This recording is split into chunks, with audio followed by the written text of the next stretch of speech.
Hello, everyone, and welcome back to the Radnors YouTube channel. Today, you're here with Billy, aka Kixian, on Discord. And today, I'm joined by a very special guest, Beckett Wolfe. Nice to have you here, Beckett. Thanks for having me. G'day, everyone. For those who weren't aware, we just recently had the Black Lotus event, the event to end all events with a Black Lotus on the line. And Beckett had just a fantastic run at the event on lands across both days at the Invitational, placing ninth out of about 70 players at the Invitational.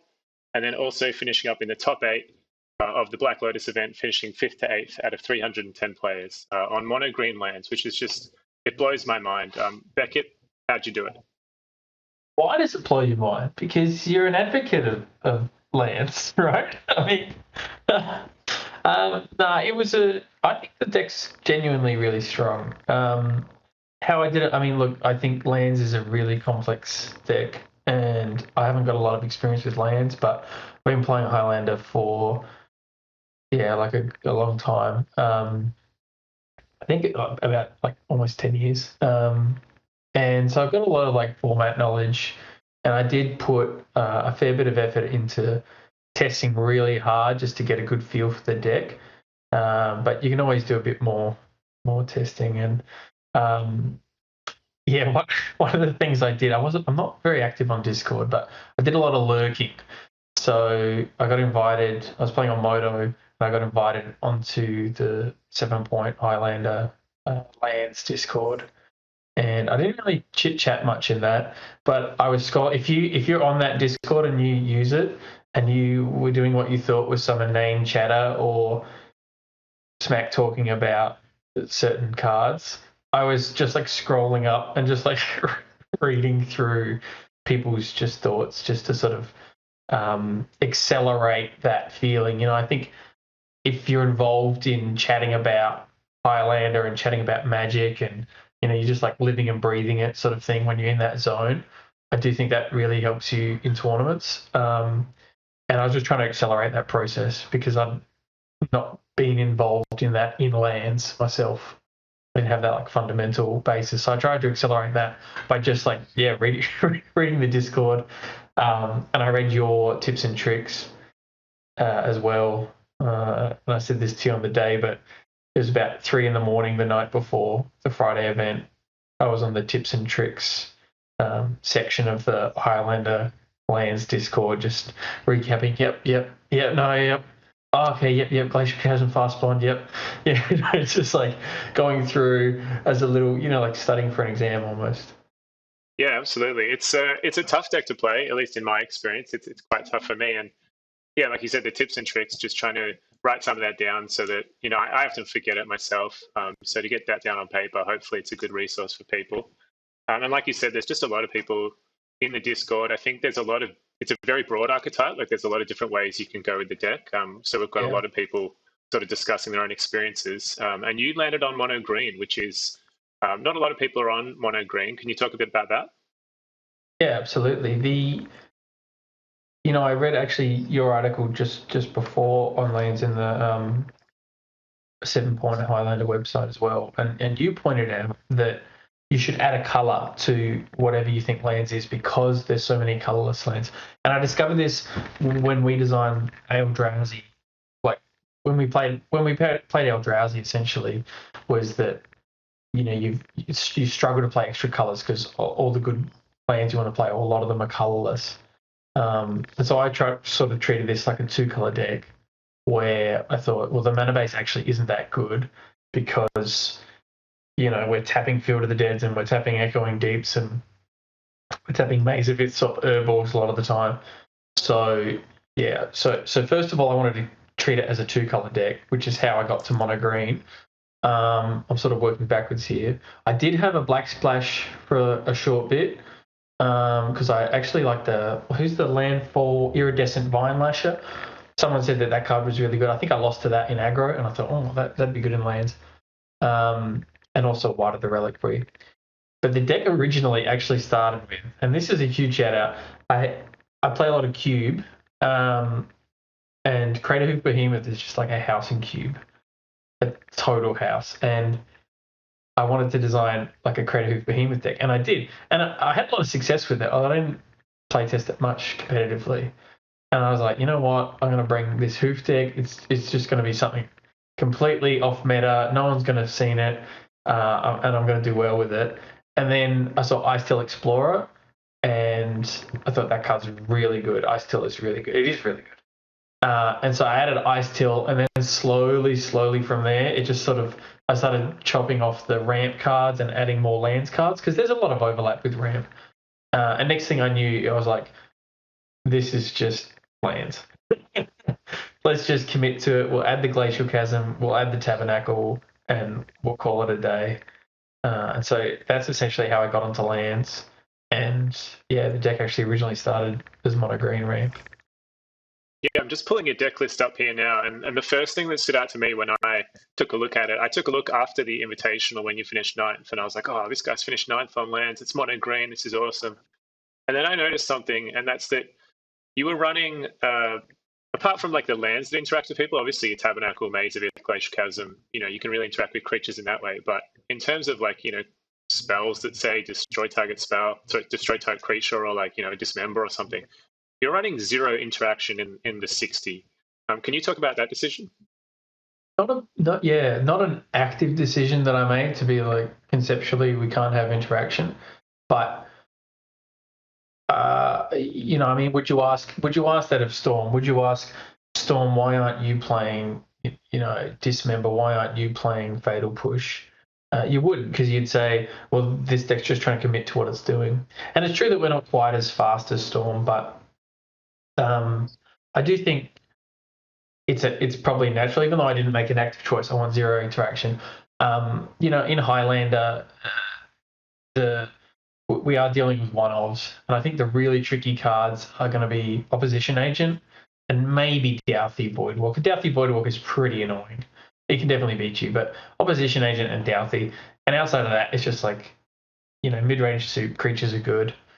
And so to sort of really nail down on the card choice of Dismember, which is probably the most obvious choice, as I've got a little bit of black just color arbitrarily, but to nail down on like why Dismember didn't make the cut, because Dismember is such an efficient removal, and I think you could say the same of Fatal Push, that if you've got Dismember in your opener, I mean, you want to maximize the value out of all the cards in your hand, right? You want to get you want to let them do the thing, and an opening hand Dismember, an opening hand Fatal Push lets you deal with like an early tempo as well as deal with really scary spells. And so if I had Dismember in my list and I draw it in my opening hand, I could wait for the Opposition Agent, which they might not even draw.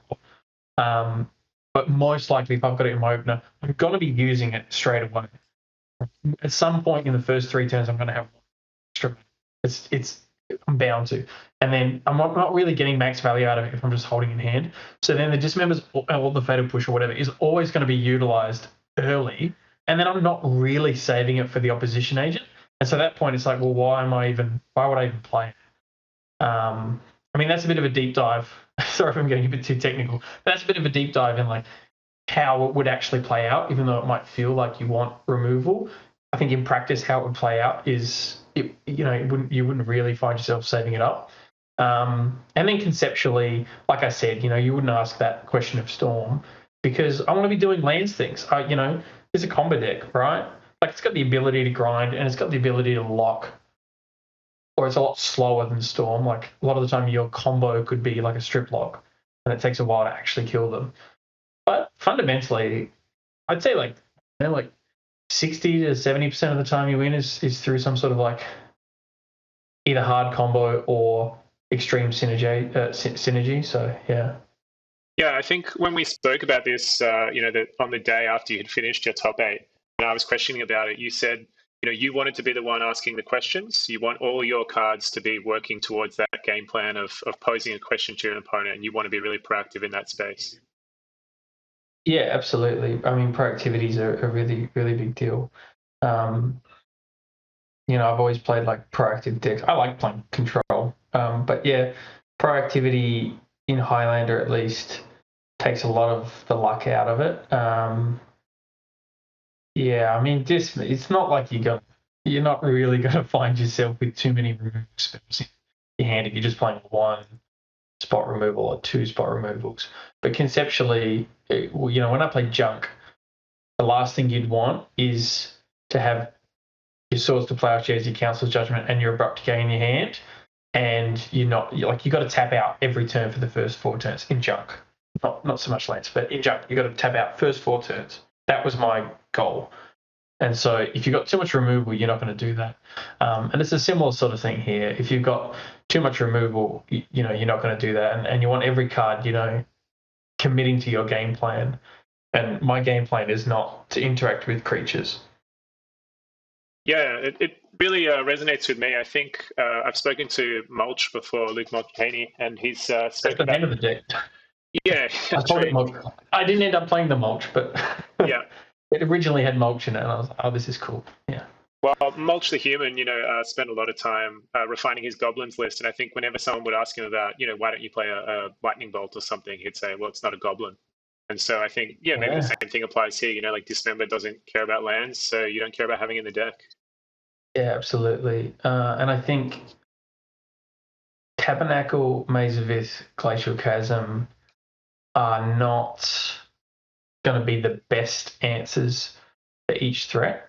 And Dismember, I mean, we're just using Dismember as an example, but I think it's a good sort of, you could call it Fatal Push, you call it whatever you want, but let's call it Dismember. Dismember probably does catch a lot of the stuff that those 3 don't catch, but those 3, Maze, Tabby, and Glacial Chasm, catch most, let's say like 80%, is going to be pretty impactful. It's going to catch 80% of creatures, right? That it's going to be like, yeah, this is crushing or oppressive. And I've got so much control about when I have or don't have those, because I can sack them off or whatever. So I've got a lot of control about when I have or don't have those things, and I don't have much control about when I have Dismember in my hand. So it's not to say that I can't interact with creatures, because Tabby is interaction, Maze of Ith is interaction, but yeah, there's a lot more control there. Yeah, big time. And I mean, all cards on the table, like I've already taken apart my list and rebuilt it along these lines because I think it's fantastic. And the one thing I've noticed is like you just have so much more room in your deck, right? There's all these really good lands cards because they just keep printing them. There's so many that I wanted to cram into the deck, but when I was trying to fit in, especially on 3 mana. Yeah, exactly. So it just I really like that Lookout card. I want to play that. There's so many. Yeah. Free Strider Lookout. I'm sure we could go. We could spend hours going through all the cute little like land cards that I think we want to try. But there's tons. Yeah. Yeah, of course. On those lines, are there any cards that you were sort of maybe iffy about, or you just put in at the last minute, or anything that really overperformed for you on the day? No, everything was pretty much exactly face value how you would expect. I know a lot of people don't like Corsair Crucifix. To me, Corsair Crucifix just like does everything you'd want.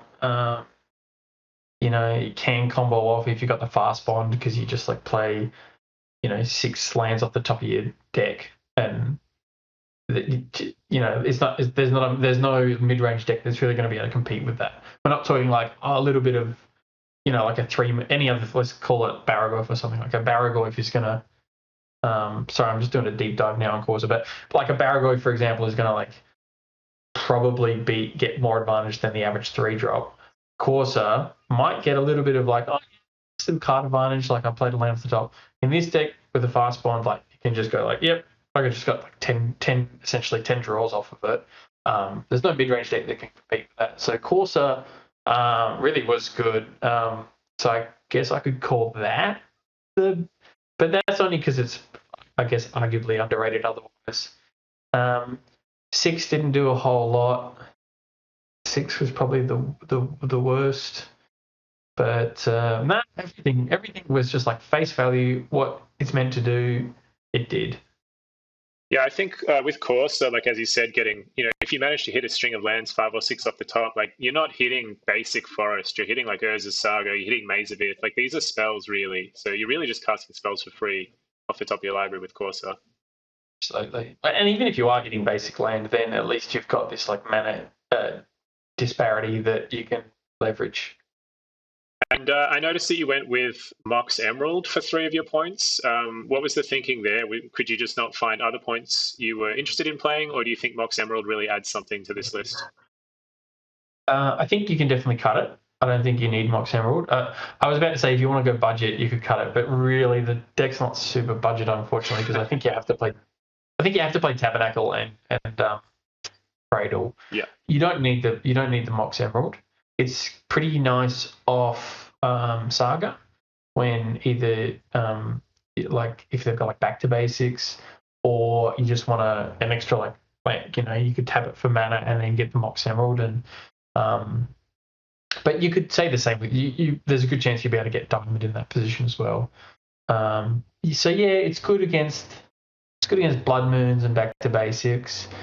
It's obviously good for just competing with like a really high power player, especially because the deck doesn't have a lot of one drops.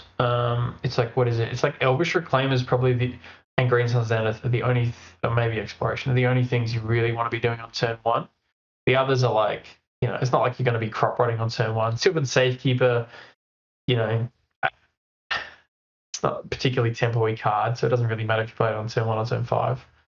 So there's not a lot on turn one, and the powerful stuff you want to play earlier, 2-drops like Bristly Bill and Scythe Cat, and even Springheart and Antuco. So it does help you just like, it's not free, but win an easier game just by going like, yeah, I just had a bit of raw power on my deck. So yeah. Yeah, and I mean, I guess I already know the answer to this, but just for the viewers, like, what are the strengths, I guess, of the Lands deck in terms of matchups? Like, what sort of decks do you want to play against, and then what are the weaknesses? What decks do you want to avoid? I mean, the deck just essentially eats Grixis, which was probably the lion's share of the meta. I actually ended up playing against mostly like 4 of the 5 color mid-range soup decks, which is the same. Like, it beats those like mid-range soup decks that aren't comboing but are trying to get above average value with something like an Omnath or like a Baragorf or a Psychic Frog. That's what it eats because, like I said, if we go back to that Corsair example, Corsair's fine when you're just getting like, hey, that's cute. Like, I got a free card draw and I'm gained 3 life. Like, that's pretty good. That's pretty good. That's a good thing to be doing in Highlander. It's not quite as good as a Baragorn. It's not quite as good as what like an Emperor Bones is doing. Frankly, they're going to trump you. But in the occasions when you've got some sort of extreme synergy, like a fast-bond Corsair, and you're putting 6 to 10 lands off the top, there's none of these mid-range soups are going to get close. So the deck eats mid-range soup in short, and its bad matchups are probably Burn, which there wasn't much of. Probably Goblins, frankly. I didn't play against Goblins, but I assume Goblins would beat me unless I can get Tabby. So yeah, Burn and Storm are the bad matchups. But you'll see I've got a lot in sideboard for Storm. I don't think Storm's a write-off. Storm's just Storm. Sometimes it wins on turn one. Doesn't really matter. I packed my sideboard with anti-Storm, mate. Yeah, so we saw you on coverage. I think it was the final round of the Swiss playing against JLS on Grixis, and that looked like a pretty typical, almost legacy style like Delver versus Lands matchup where you feel pretty favored, don't you? Yeah, definitely. I think Maze of Ith is the secret sauce in that matchup. Like Maze, their best cards are, in my opinion, or their best strategies are something like Baragog, Psychic Frog, Emperor of Bones, Murktide, and or playing. Like I had, you might be playing Grixis and you go, I got the Darcy on turn 1, and I got like the Ledger Shredder on turn 2, and I got the turn 3. Because of course they can like Preordain and Ponder and like Tammy or play Ragavan and try to develop like almost a tempo plan or keep up a counter spell. They've got draws that can do that, but sometimes they just draw like an aggressive hand and it shuts all of that down. It shuts down the aggressive Darcy on turn 1 because you're like, hey, this is like an anti-aggro card.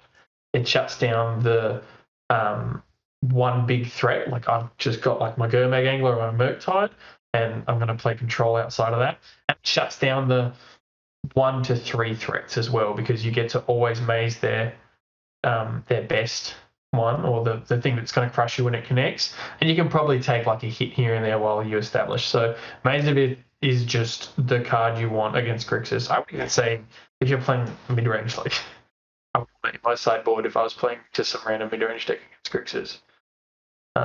So yeah, and you saw that in the coverage that Maze of It was pretty dominant, but that's typical. I don't think that was like a lucky scenario.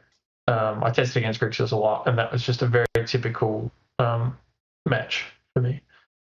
Yeah, and then in the top 8, it fortunately wasn't on coverage, so I'm not 100% sure what happened in the games, but if I'm correct, you fell to Storm in the top 8 playoff? So close. So I was on the draw. Yeah, I lost to, is it Richard Owen? Yeah, Richard Owen. Yeah, he came second in the end. He had a good tournament as well because he top 8'd the Invitational also. Yeah, I think he came second across both events, which, shout out to Richard, is a huge result. Yeah. Again, Storm's the worst matchup, but there's a lot of sideboard cards. The problem is you've got to bring so many in that dilutes your main board. So you've got to be careful of that. But, it was close. Turn 1, he looked at his hand and he's calculating it. And I was like, what? He's calculating, There's no way he's calculating on turn 1. And he played, I think, Mana Crypt or something. And then he played the Lotus and he's doing the maths, he's sitting there like counting it. I was like, shit, we're done here. And he went off and he made something like the Scion Dragon, which is the Storm Dragon. It's like a 6/6. The dragons all off each other. Yeah. And, yeah. He put something like 50 power on the board on turn 1 on the play. And I just untapped and I actually had a good hand outside of the Crop Rot, but I had Crop Rot. The hand was good. I also had Mox Emerald. I had some other stuff. The hand was pretty strong outside of that. But yeah, I essentially had an opening hand Crop Rot, and I just Crop Rotted for Tabernacle, and he had to untap and obviously sack everything except for 1. And he was getting in there with I think it's a 5/5 or 6/6. He was getting in there for a couple turns, but the rest of my hand was very strong as well. So I found Maze or something, or wastelanded his last land, and he was done. So that was a big shift in tempo. I don't mean like in-game tempo. I mean like emotional tempo. And because he had to. I think it threw him for 6 because not that he's the kind of player that would assume any free wins. I don't think you can play at that level and just assume it's a free win because they're all still dice rolls. Like this game is like very similar to poker, right? You can leverage skill, but there's always luck. Yep. But yeah, I think it rattled him a bit, or I hope it rattled him a bit. And he ended up winning the next 2, which is a shame. But yeah, I had some chances for sure, and I was pretty happy because I played well and I dodged Storm I think I dodged Storm all day on the main event. I played against Brennan Crawford in the Invitational, and he beat me for the winning in. But outside of that, I dodged Storm. I played Storm 3 times in 19 matches, so that's probably about average. Yeah, there was certainly a lot of Storm in the room compared to, I guess most normal events. Like a lot of people were on the deck just as a, possibly the best deck in the room, I guess, and turned out that it won 1 out of 2 and then came second. So shout out to the Stormhearts, I guess. It had the best conversion rate, right? Yeah, I haven't looked at that sort of stuff yet, but it wouldn't surprise me. Certainly, those of us down in Melbourne have been, bashing our heads against Storm for 6 months now and not having a lot of success. Just like throwing the soldiers into the firing line with not a lot of hope. There's hope, I do. But some thorns and spheres, and damping spheres, booths and such. But it's a powerful deck for sure. Big time. I definitely against Storm a lot. I think I looked at it. I think Richard was the only person to top 8 both the Invitational and the Win-a-Lotus. And given that you made the top 8 of the Win-a-Lotus and finished 9th on the Invitational, I mean, you'd probably rather be Matt Judas and have won the Lotus. But in my books, that puts you pretty close to being the second best performed player across those 2 events. So I mean, you smashed it, man. Like, congratulations. Thanks so much. Yeah. The whole day was a trip. Yeah, it was fun. Yeah, I guess just before we wrap up, I know you said you did a lot of testing. Like, do you have a testing team? Is there anyone you want to shout out and say thanks to? Oh, yeah, bringing back some tough memories because my team is sort of disbanded now. I tested a lot with Sock, and he plays Storm, but mostly I played on Moto. And then this was the first time I played the deck in paper, and I was like, oh man, I got to remember all these triggers now. That's gonna be tough. And I miss a few triggers because there's a lot of triggers. But yeah, I mainly tested on Moto, and like I said, did emotional testing by reading the Discord and scrolling through for ideas. But yeah, I mean, I want to thank the Adelaide team. Luke put me on Badger Mole Cup right before. I'd never heard of the card. I sat down on Friday, told me I should play Badger Mole Cup. I was like, all right, sure, yeah, I'll play it. I didn't really question it. Luke's always given me good advice, so I had a Badger Mole Cup and it was strong. So yeah, thanks to the Adelaide team. Thanks to you and your Discord because, like I said, I wasn't super active, but I was lurking. And thanks to my team, Adelaide Eternal, I used a lot of Drew's deck building principles, even if I wasn't actively testing with them. So yeah, thanks. Yeah, awesome, man. I think you're not just welcome in the Lands Discord, but you're the new hero of the Lands Discord. So yeah, you're always welcome in there. Burden to bear, but I appreciate that. It's it's very sweet of you. Yeah, Awesome. I stole a lot of your insights, so thanks. Oh, glad to be of help. And, yeah, well, thanks for coming on, having a chat, and talking about your deck with everyone. And hopefully, some people out there we can convert some new people to playing mono green lands. The deck is good. Yeah, the deck's good. So give it a go. Thanks. Awesome, thanks, man.